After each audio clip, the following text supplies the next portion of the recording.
trade down again here from Brady Jones. Should Seattle trade down? I think yes.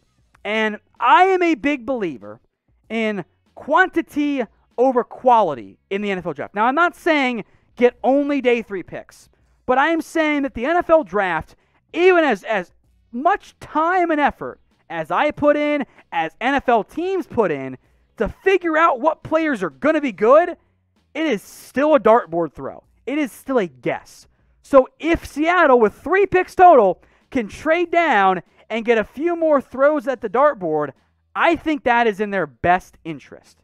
From Trenton, who could Seattle get at corner that's the draft or free agency? So top free agents are like Richard Sherman, Casey Hayward, Steven Nelson is out there. Those are the free agent guys. In the draft, that round 2 range, Kelvin Joseph from Kentucky, Tyson Campbell and Eric Stokes from Georgia, Paulson Adebo from Stanford is still out there at this point, Ifeatu Melifonwu from Syracuse. Historically, Seattle loves these long and athletic and just tall corners, and Melifonwu fits that one to a T. From T-Man, should the Seahawks draft Amari Rodgers or bring back Paul Richardson Jr.? I'd probably go Rodgers, because at this stage of his NFL career, I think Paul Richardson is about cooked. Yes, he's fast. I just don't think he's going to be a good player anymore. You bring him back cheap 1-year deal, sure. He's probably closer to Philip Dorsett, though, than what you're hoping for. All right, from Mariners fan, should Seattle sign Richard Sherman and draft Quinn Meinerz? I like the idea of going Meinerz. Would probably have to be in round 2, especially if Creed Humphrey and Landon Dickerson are off the board. So, sure.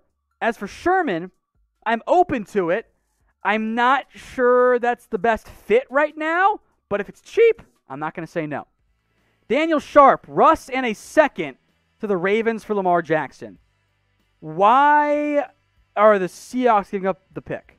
I know Lamar is younger, but Lamar also has to get paid. So Seattle would eat $39 million in dead money, give up their only valuable draft pick this year to frankly downgrade at quarterback, but be younger and then pay that guy next year. Seattle says no in a heartbeat. All right, Robert, you're next up here. Appreciate the super chat, my dude. Mark my words. Lawrence, number 1, of course. Jets get Fields at 2. Niners get Jones. Bears trade up for Wilson. Lance falls on Broncos' lap at 9. Okay, I will mark your words. We will take a screenshot of this right now, and if you are right, we're definitely going to have to give you some kudos here. So, as Sam just did, all right, Robert, appreciate the question as always. Now, we partnered up with Newsbreak, and if anybody out there wants an awesome app on their phone, listen up right now. Go to chatsports.com/newsbreak. Now, I don't care what part of the United States you live in. I don't care what city you live in. I don't care what region. It doesn't matter what your zip code is. This app will be useful for you. Now, if you want more sports content, we got you covered. If you want more, politics, if you want to know more about pop culture, the best places to eat, the Newsbreak app is the app for you. So if you guys want to help us out and help yourself out, go to chatsports.com/newsbreak. I'm going to put this link in the comments. It's also going to be in the description. Now, why should somebody download it? Local news and weather. You gotta know what's going on in your local cities, right?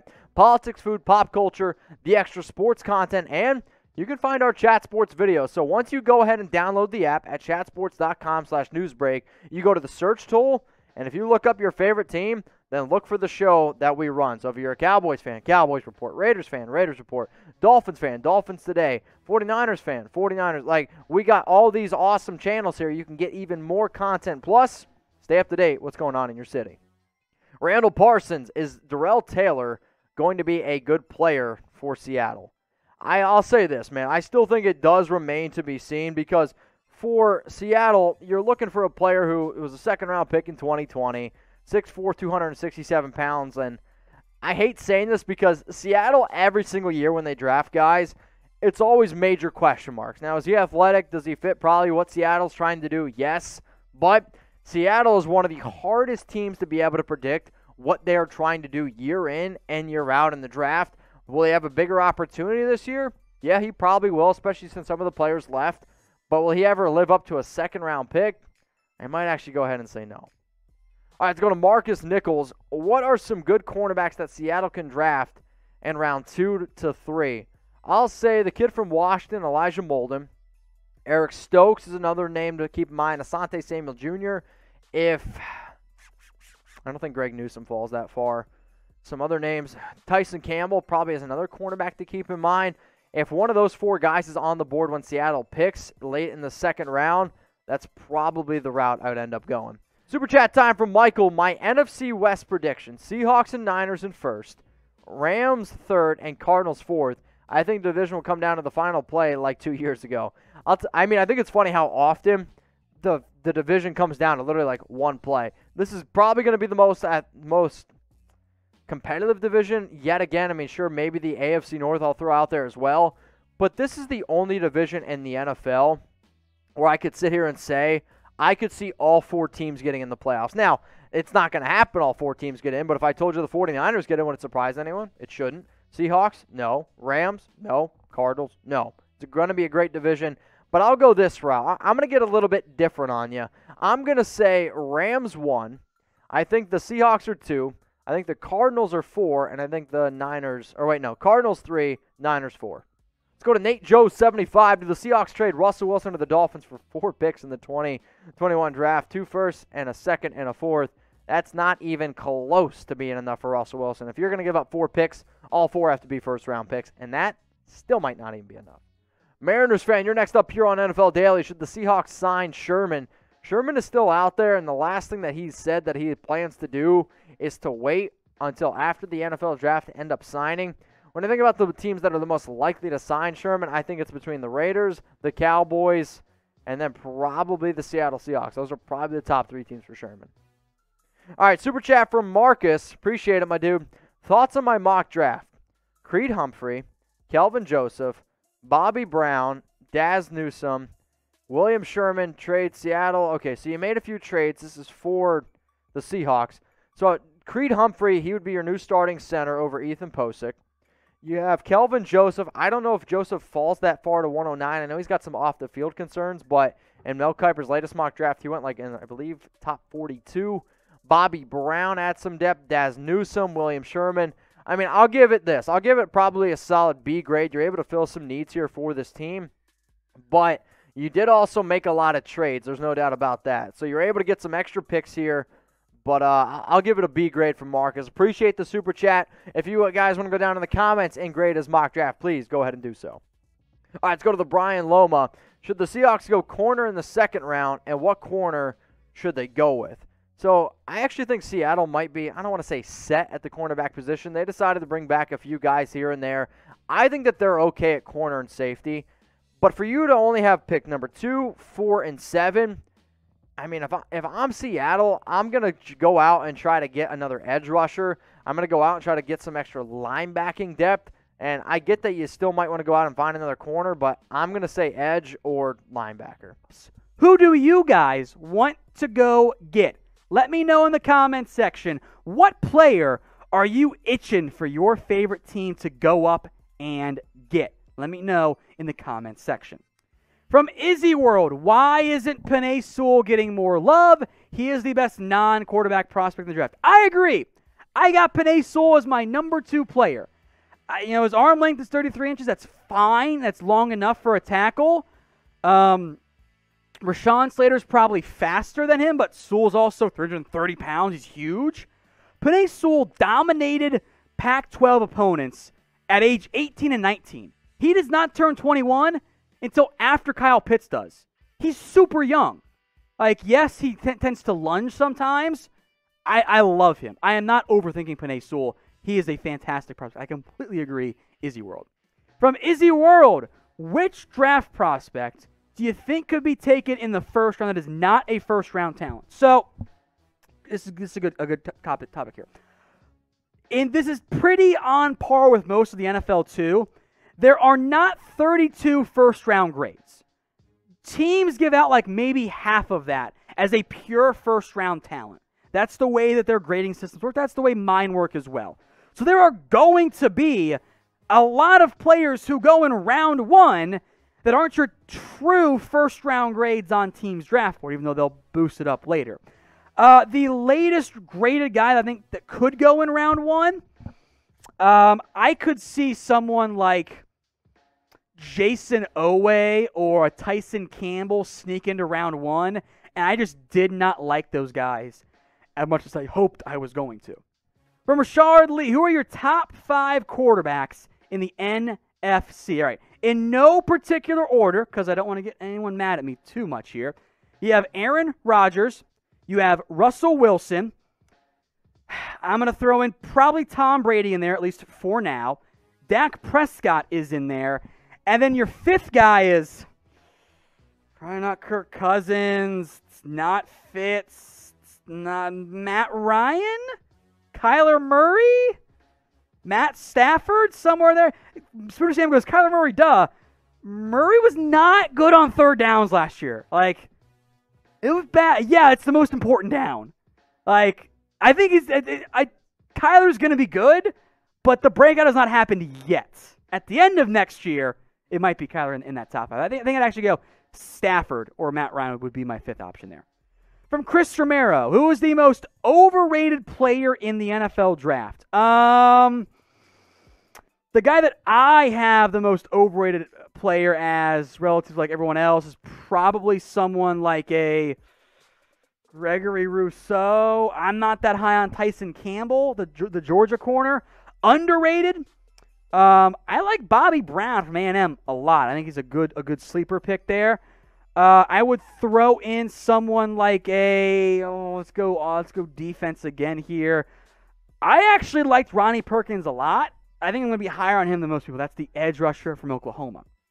From Timothy Mullen, how have the character concerns of Micah Parsons impacted his draft stock? I know it might kill him less come out of this questionable pass coverage. We see him similarly then. The truth of the answer is I don't know. We will find out on draft night. If Micah Parsons goes like top 10, didn't affect him. If he starts to slide a little bit, then okay. Teams had some concerns. So, in general, the character concern stuff, at least for me, ends up being like a red flag of like, hey, keep this in mind, but I don't have the same information that NFL teams do as it relates to that. So because of it, it's a bit of an unknown. From the King, name your top 5 NFL fan bases. We all know you're a Cowboys. Okay, so if we know that, then I will leave the Cowboys out. For my own safety, I'm going to put the Raiders on there because I don't want to get killed. I want to give credit to the Browns as well because they've been bad for a long time, and they still back their team very, very well. Let's see. I think Seahawks fans are pretty crazy too in a good way. Saints fandom has stuck by me since the Superdome Katrina game. And I need one more there for my favorite fan bases. I'm not going to do Broncos, Producer Sam, just to trigger you there. I'm not going to do Patriots fans because they annoy me as well. I'll go Chiefs. They've been fun lately in the end. From Daniel Sharp, what is wrong with Deshaun Watson? Lots of things. For starters. Things are not great right now for Deshaun Watson. The updates here as we sit here filming is there continue to be more and more accusations around Deshaun Watson and massage therapists, and there have been multiple lawsuits and some information has been filed with the police allegedly, and there's just all kinds of bad things for Deshaun Watson, and there's so many of them, it doesn't look good. We will let the cases in the system play itself out. But I think there's a very real chance from an NFL perspective, which is what you guys are here for, it's an NFL show, of course, that Watson is suspended on the commissioner's exempt list to open up the 2021 season. Out of these two, Aaron Rodgers or Russell Wilson, who do you think gets traded first? If you're like, you know what, man, I don't think either of these quarterbacks gets traded first, I want you to type N for neither.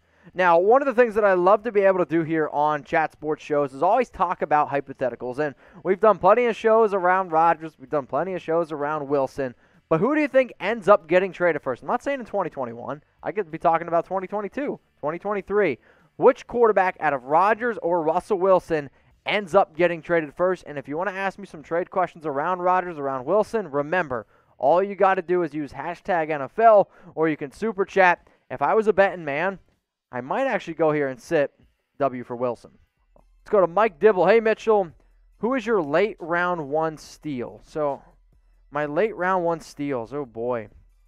I think in terms of players that I think you could keep in mind, oh, boy. I'm trying to think off the top of my head here. I think Schwartz is a player, the wide receiver from Auburn. He could be a late round guy you could potentially see go.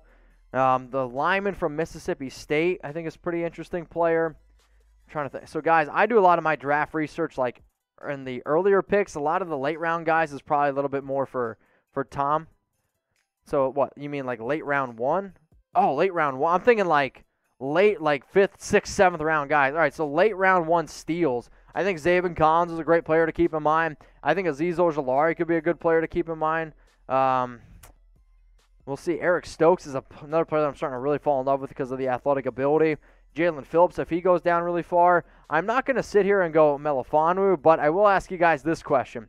What's the correct spelling here for, oh, wait, I want to pronounce it right. Ifeatu Melifonwu. What's the correct way to spell this dude's name? Now, Obi, his older brother, he's already come out, was kind of an absolute flop in the NFL. But which is the correct way to spell Melifonwu's name here? So is it the first way, type 1? Is it the second way, type 2? Third, type 3? Type 4 if you think it's the fourth. If you want to know the correct answer, you can DM me on Instagram at MitchellRenz365 or just look it up on Google. All right, we got Jace. Why do some CBS mock drafts have the Stanford quarterback going in the first round? It's because all it takes is for one guy to fall in love with one certain prospect, and then they're going to see him go up. I will say this. If you're looking at CBS mock drafts, you're doing it all wrong. CBS is one of the worst companies when it comes to mock draft stuff. And you're talking about Davis Mills here, 6'4", 212-pounder from Stanford. I mean, you're talking about somebody who hasn't even started 15 games. Like, does he look like a prototypical quarterback? Yes, he does. But he is not going to be, I think, a very reliable starting QB. His name, he's been going up and up in boards. But if you want good mock drafts, another reason to subscribe to Chat Sports. And also, if you want a good mock draft simulator, it's PFN. All right, if you guys got a question, I want you to subscribe to get on our live mailbag. So hit that big red button underneath this video here. And if you already subscribed, go to youtube.com/chatsportstv. Join us for the NFL Draft. We will be the #1 most watched draft coverage 3 straight years. And if you want more videos, free videos, seriously, what are you waiting for? Go ahead and subscribe.